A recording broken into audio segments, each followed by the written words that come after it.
오늘은 데살로니가 전서 4장 말씀을 통해서 은혜를 받으시겠습니다.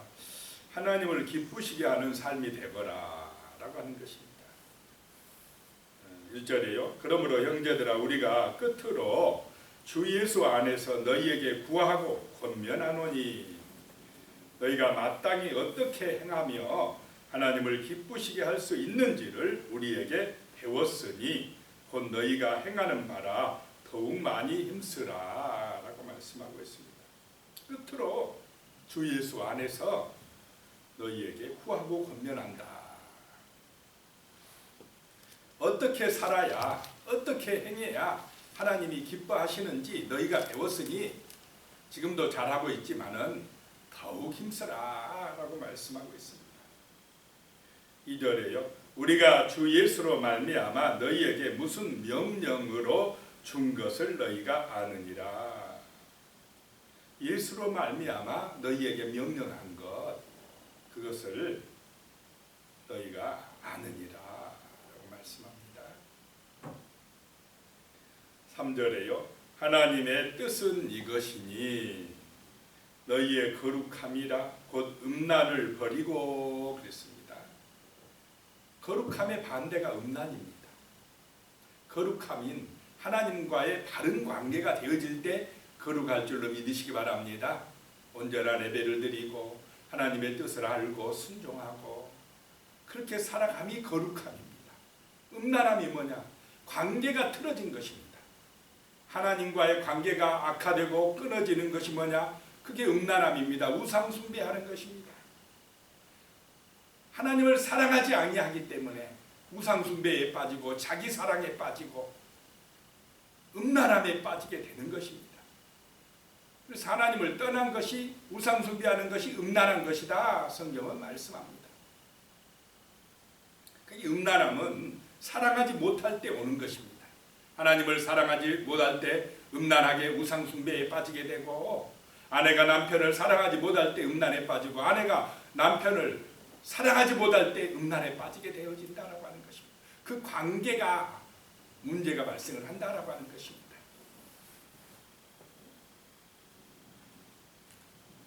하나님의 뜻은 거룩함이고 그 반대되는 것은 음란함의 길이다라고 하는 것입니다.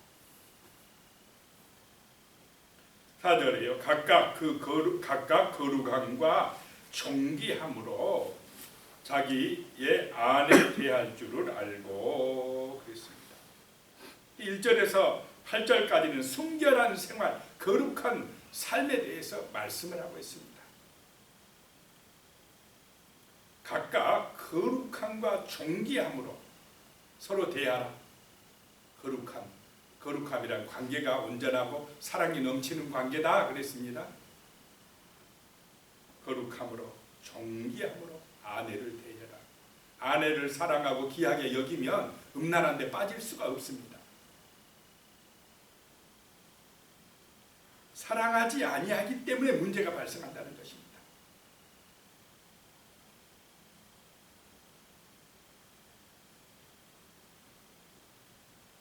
음란한 사람들의 특징이 뭐냐? 남편은 아내를 존귀하게 여기지 않습니다. 아내도 남편을 존귀하게 여기지 않습니다. 그러니까 관계가 악화되고 음란이 틈탄다라고 하는 것입니다. 5절입니다. 하나님을 모르는 이방인과 같이 세욕을 따르지 말고 하나님 모르면 하나님과의 관계가 끊어지면 세욕을 따른다 이 말입니다. 음란의 길을 간다는 것입니다. 하나님 떠나서 성공할수록 부자 될수록 더 어떻게 될 가능성이 많겠습니까? 음란에 빠질 가능성이 많습니다. 세욕을 쫓을 가능성이 많습니다. 하나님 떠나서 잘 된다, 성공했다, 부자 됐다. 그게 뭐냐? 음란의 길을 가는 것입니다. 거룩함을 버리고 타락한 길로 가는 것입니다. 세욕을 쫓는 길로 가는 것입니다. 그대로 되게 되어 있습니다. 하나님 떠나면. 하나님을 잘 섬기고 거룩함 속에서 축복을 받으면 아브라함처럼 많은 사람들에게 유익이 되고 복이 되는 사람이 되는데, 하나님과의 관계가 끊어지면, 떠나면 여지없이 마귀의 종으로 세욕을 쫓는 삶을 살게 되어 있습니다.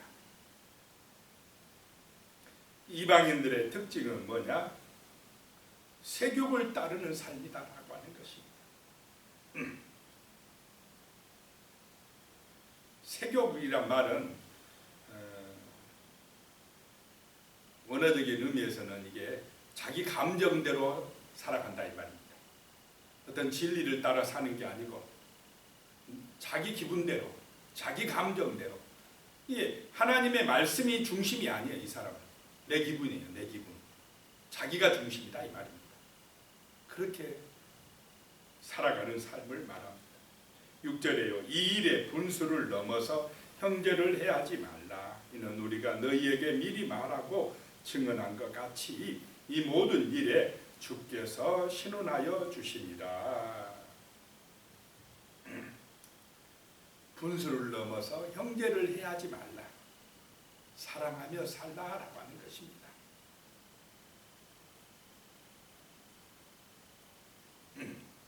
그래서 우리가 거룩하다라고 하는 것은 사랑하며 사는 곳이 되게 만드는 것인 줄로 믿으시기 바랍니다.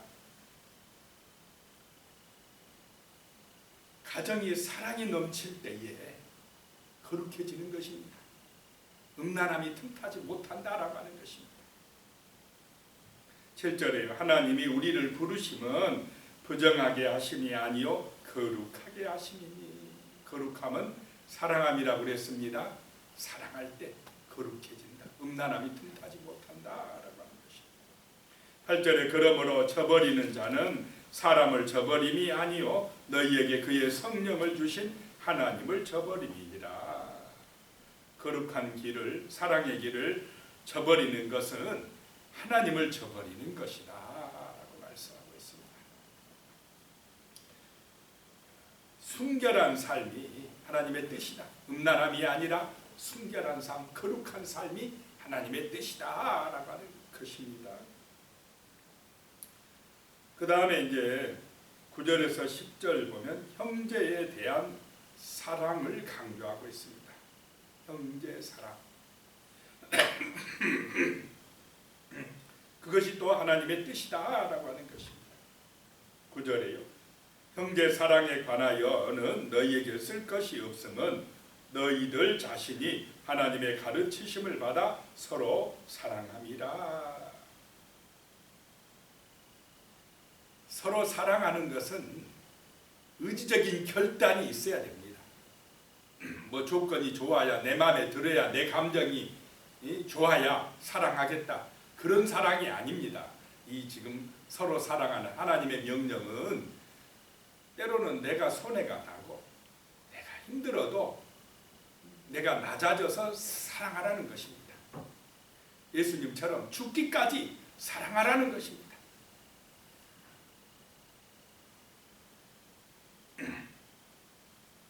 사랑하며 살기로 결단하라는 것입니다. 10절에 너희가 온 마게도니아 모든 형제에 대하여 과연 이것을 행하는도다. 형제들아 권하노니 더욱 그렇게 행하고, 지금까지 잘해오지만은 더욱 열심히 사랑하기로 결단해라. 사랑해야 거룩해지고 마귀가 틈타지 못할 줄로 믿습니다. 그것이 가정이 든든하게 서는 비결이다는 것입니다. 교회가 든든하게 서는 비결이 뭐냐? 서로 사랑하는 것입니다.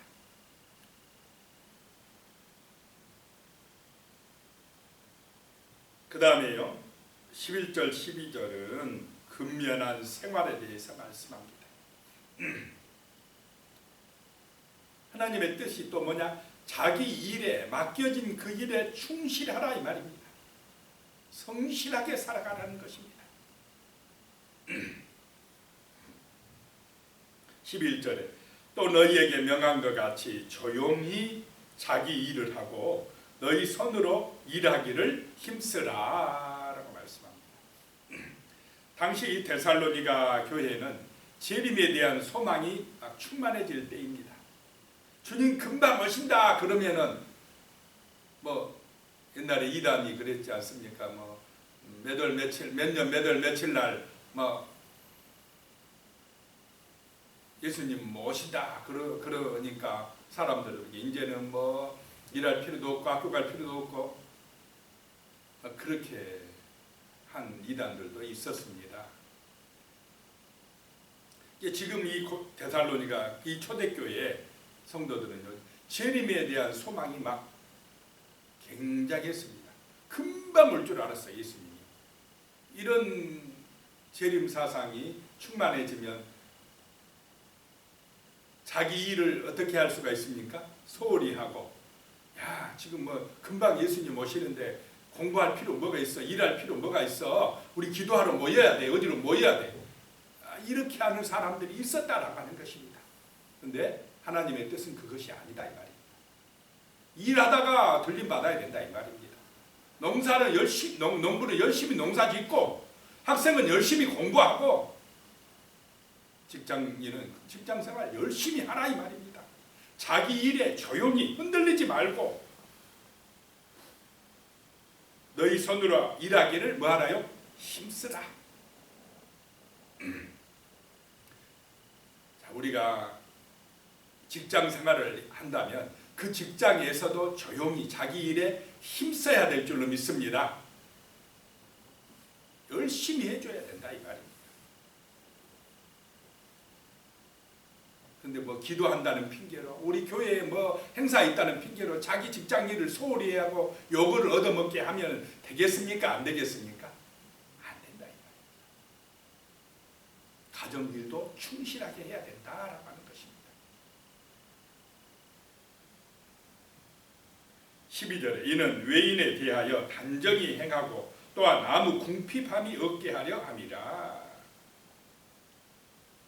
그렇게 열심히 해야 단정하고 삶이 아름답고 또 부족함이 없게 되어진다. 게을러가지고 일 안 해가지고는 막 힘들게 어렵게 뭐 그렇게 돼가지고는 그게 주의 영광을 가리는 것이 돼버린다라고 하는 것입니다.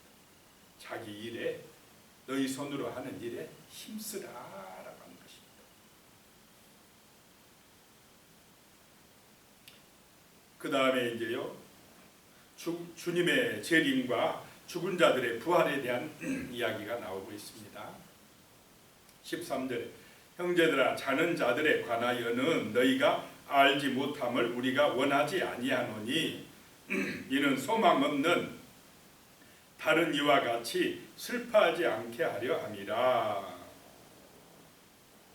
자, 이 죽음에 대한 그런 생각이 예수 믿는 사람하고 안 믿는 사람하고 같습니까? 다릅니까?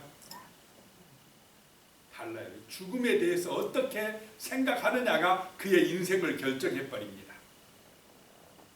자, 예수 안에서는 잠잔다라고 말씀합니다. 잠자면 일어납니까? 안 일어납니까? 일어나요. 저녁에 잠자고 아침에 일어날 줄 아는 것입니다. 그런 것처럼 사람이 육신이 죽어 흙에 묻히고 영혼이 하늘에 가는데 그걸 성경은 죽은 것을 뭐라고 표현한다고요? 잠잔다. 언제 일어나느냐? 예수님 재림 때 일어난다 이 말입니다. 깨어나요. 뭐 하루 저녁 잠자나 천년을 잠자나 잠자는 사람에게는 뭐 똑같습니까? 안 같습니까? 뭐 똑같아요. 자다가 깨어난다 이 말입니다. 부활한다는 것입니다. 이런 부활의 생명을 소망하는 그리스도인들의 죽음에 대한 생각과 죽으면 끝이야. 뭐 천국이 있는지 지옥이 있는지 뭐를 어떻게 알아? 이렇게 생각하는 사람하고는 차원이 다르다는 것입니다.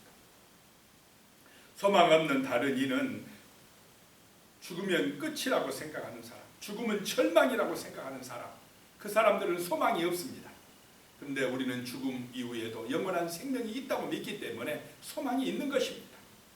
14절에 우리가 예수께서 죽으셨다가 다시 살아나심을 믿을진대 이와 같이 예수 안에서 자는 자들도 하나님이 그와 함께 데리고 오시리라.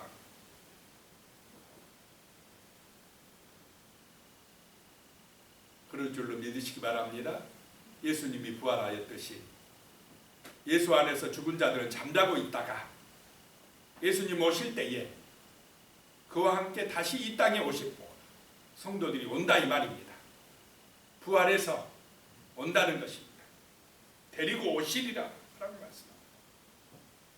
자, 우리의 시간은 유한하지만은 우리의 시간은 정해졌어요. 길어야 100년 삽니다. 그런데 우리의 생명은 유한합니까? 무한합니까? 영원하다. 무한하다. 우리는 무한한 생명을 가지고 있습니다. 예수 안에서 영생을 소유하였습니다. 이 믿음을 가져야 죽음이 두렵지 않습니다. 말씀을 믿어야 됩니다.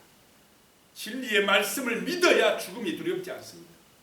자, 먼저 돌아가신 우리 성도들이 죽었습니까? 잠자고 있습니까? 잠자고 있다. 다시 부활한다. 그 육신이 부활해서 하늘에 있는 영혼과 합쳐져서 죽지 아니할 신령한 몸으로 부활한다. 이 믿음을 가지고 있어야만이 세상 사람하고 차원이 다른 그런 거룩한 삶을 살아낼 수가 있는 것입니다. 15절에 우리가 주의 말씀으로 너희에게 이것을 말하노니 주께서 강림하실 때까지 우리 살아남아 있는 자도 자는 자보다 결코 앞서지 못하리라. 예수님 재림하실 때까지 살아있는 사람이라도 예수 안에서 자는 자들보다 앞서지 못한다 이 말입니다. 16절에 주께서 호령과 천사장의 소리와 하나님의 나팔 소리로 친히 하늘로부터 강림하시리니 그리스도 안에서 죽은 자들이 먼저 일어나고 예수 안에서 죽은 자들이 먼저 뭐하고요? 일어나고 부활하고 이제 잠에서 깨어나고 17절에 그 후에 우리 남은 자들도 그들과 함께 구름 속으로 끌어올려 공중에서 주를 영접하게 하시려니 하늘의 혼인잔치가 열리리니 그리하여 우리가 항상 주와 함께 있으리라. 이제 항상 죽지 않고 영원히 주와 함께 있을 그날은 주님의 재림의 날이다. 그때부터 새하늘과 새 땅에 들어간다라고 하는 것입니다. 죽은 자들, 이 잠자는 자들은 일어나서 부활해서 하늘로 올라갈 것이고 그때까지 살아있는 사람은 육신이 신령한 몸으로 변화될 줄로 믿으시기 바랍니다. 그 신령한 몸은 시간의 제약에 갇히겠습니까? 안 갇히겠습니까? 부활의 몸은 안 갇혀요. 이제 시간의 제약에서 벗어납니다. 자유함을 얻습니다. 공간의 제약에도 갇히지를 않습니다. 하늘로 날아가겠습니까? 못 날아가겠습니까? 그 신령한 몸, 부활의 몸은 날아가도 안 떨어져요. 하나님의 형상을 닮은 그런 온전한 몸으로 부활한다 이 말입니다. 지금 우리 육신은요, 이게 불완전한 몸입니다. 죄로 말미암아 타락된 몸입니다. 그 능력을 마음껏 발휘할 수 없는 몸입니다.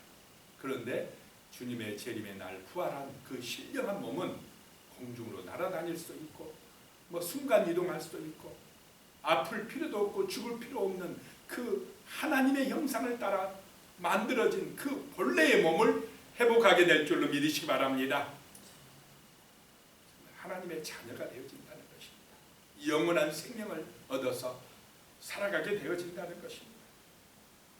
18절에 그러므로 이러한 말로 서로 이루하라. 우리가 이루할 말이 바로 이 부활의 소망이요 영원한 생명이고 이 진리의 말씀이 되어야 한다는 것입니다. 그냥 맨날 세상 거 돈 많이 벌었냐, 그 좋은 대학 갔느냐, 너희 아들 잘 됐냐, 이런 얘기만 하지 말고 영원한 생명이 있습니다. 부활의 새 생명이 있습니다. 예수님이 재림하십니다. 그것이 우리의 소망이 되어야 됩니다. 이러면서 이런 진리의 말씀으로 충만해지며 서로를 이루하고 사랑하는 역사가 나타나시기를 축복합니다. 기도하겠습니다. 하나님 아버지, 정말로 예수 안에서 하나님의 뜻을 우리에게 권면하고 계십니다. 하나님의 뜻은 거룩함이고 음란을 버림이라고 말씀하셨습니다.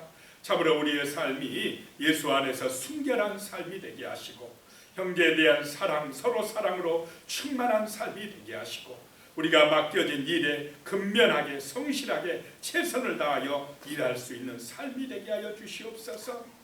하나님 아버지, 주님이 다시 오실 그날, 강림하실 그날, 재림하실 그날을 소망하면서 영원한 그 부활의 새 생명을 소망하면서 서로 이루하고 사랑하며 복음의 증인으로 살아갈 수 있도록 인도하여 주시옵소서. 예수님의 이름으로 간절히 기도드리오며 이제는 우리 주 예수 그리스도의 은혜와 하나님 아버지의 무한하신 사랑과 성령님의 교통하심이 영원히 함께 하시기를 축원하옵나이다. 아멘.